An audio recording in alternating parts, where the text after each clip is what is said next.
வணக்கம், நான் உங்களுக்கு குக்கி வித் ராதி கதைக்கிறேன். இன்றைக்கு என்னென்னு சொன்னால் சோட்டா நாங்கள் கேசரி எப்படி செய்கிறேன்னு செய்து காட்ட போகிறோம். இப்போ அடுப்பில் சட்டி வைத்தாச்சு, சட்டி சூடாகிட்டு கொஞ்சம் எண்ணெய் விடுறோம்.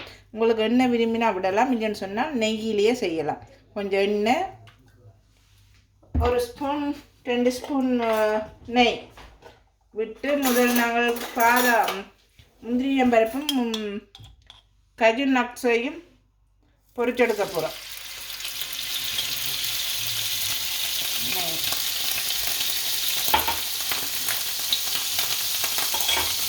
ரெண்டையும் பொரிச்செடுக்க போகிறோம்.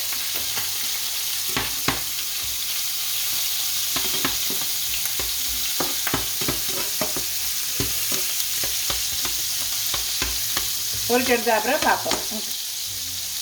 ஓகே, இப்போ முந்திரியம் பருப்பும் கஜு நட்ஸையும் பொரிச்சு எடுத்தாச்சுது. அதே எண்ணெயில் நான் ஏற்கனவே ரவை வறுத்து வச்சுக்கிறேன். இப்போ சும்மா சாதுவாக வறுத்தெடுக்கப்புறம் 1 கப்.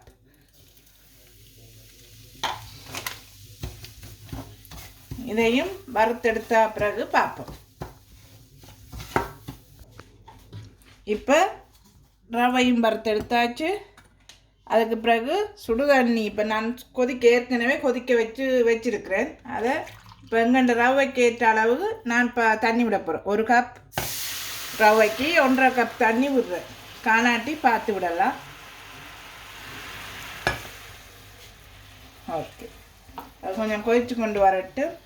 இப்போ அதுக்கு பிறகு இந்த ரவையை அதுக்கு கொட்டி கிண்ட வேண்டியா கிண்டிட்டு அதுக்கப்புறம் தேவையான சுகரை போடுவோம்.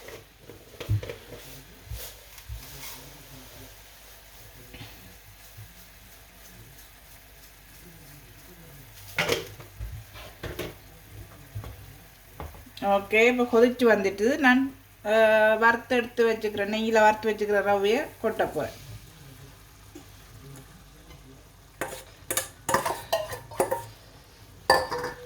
கொட்டி கிண்டணும், கட்டி வத்தாமல் கிண்டணும். நல்லா அடுப்பை நீங்கள் நல்லா குறைச்சி வச்சுருங்க, டக்குன்னு இறுகிடும். இப்போ அதுக்கடுத்து நான் தேவையான சுகர் எடுத்து வச்சுக்கிறேன். 1 கப் சுகர் எடுத்து வச்சுக்கிறேன். உங்களுக்கு சுகருக்கு உங்கள் இனிப்புக்கு ஏற்ற மாதிரி நீங்கள் போட்டுக்கொள்ளலாம். நான் ப்ரௌன் சுகர் தான் எடுத்தேன். நான் வெள்ளை சுகரும் பாவிக்கலாம்.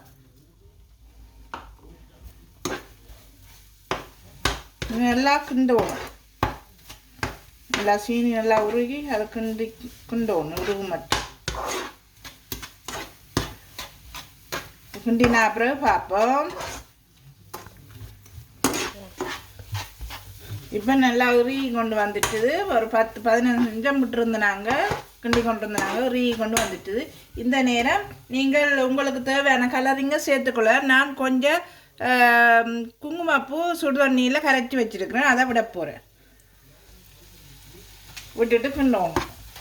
இதே சமயத்தில் இந்த நான் தாளித்து பொரிச்செடுத்து வச்சுருக்கிறேன் நெய்யில் அந்த முந்திரியம் பருப்பையும் கஜு நட்ஸையும் போட போகிறேன்.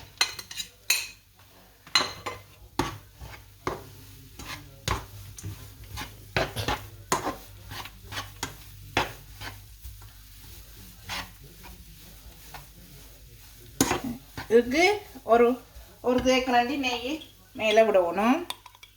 1 தேக்கரண்டி நெய். இது நான் தயாரித்த நெய்.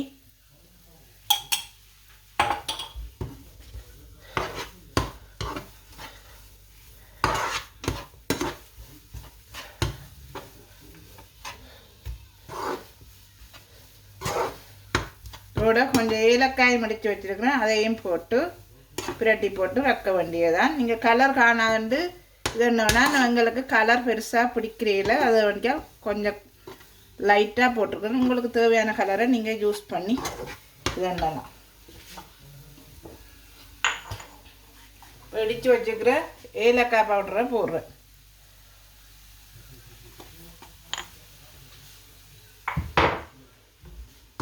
போட்டு கிண்ட வேண்டியது. கிண்டிட்டு ரக்கி ஒரு பாத்திரத்தில் போட்டு லெவல் படுத்தி விட்டு வெட்டிட்டு சாப்பிட வேண்டியது. இதோட இந்த வீடியோவை நாங்கள் முடிச்சுக்கொள்கிறோம். இது உங்களுக்கு பிடிச்சிருந்தால் லைக் பண்ணி, சப்ஸ்கிரைப் பண்ணி, ஷேர் பண்ணி, கமெண்ட் பண்ணுங்க.